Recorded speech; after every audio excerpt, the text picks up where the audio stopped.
At last, Five Nights at Freddy's 4, the final entry in the series. I said last time that I was hoping the craze would die down soon, but after playing this game, my thoughts are still the same. It is an overblown series that has been through an up and down phase, but now, I personally think it has gone back up again. I think that this game is almost as good as the first because it tries to follow the same formula without any unnecessary distractions. It's very challenging, but also tries to be somewhat fair. While the story does leave some vague open-ended questions, the setup is still pretty good. Instead of a night shift security guard overlooking cameras, you're a small child trying to fend off the animatronic characters. You're not just any child, however, but the victim of the infamous bite of '87. Your objective is to keep the monstrous creatures out of your room, and now they've all been deliberately designed to be as scary as possible. There is a much better balance here, because now you have 4 main threats to deal with: Freddy, Chica, Bonnie, and Foxy, and they come from 4 points of entry in your room. You will constantly be checking over your bed, the closet, and 2 bedroom doors.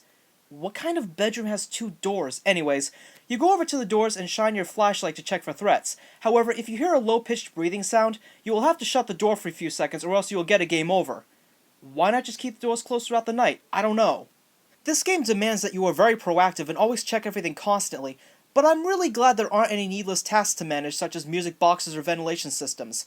The challenge can get very intense, but it doesn't feel cheap as it was in the 3rd game. There are also a few mini-games to mix things up. You still get the 8-bit story games, but now there's a new game called Fun with Plush Trap, where you stand at the end of a hallway with Plush Trap sitting on the other end. There's an X marked on the floor, and he only stops moving when you shine your flashlight on him, so the goal is to stop him when he reaches the mark and avoid having him get too close. At first, I was a little unsure about why all the characters were made scarier to the nth degree for the sake of breaking some kind of pride record, but it actually would make sense. From the mindset of a small child who witnessed a traumatic event, these characters would indeed appear as horrific monsters. Of course, I would still suggest that you play it, but it is not for the faint of heart. I can tell you that with certainty.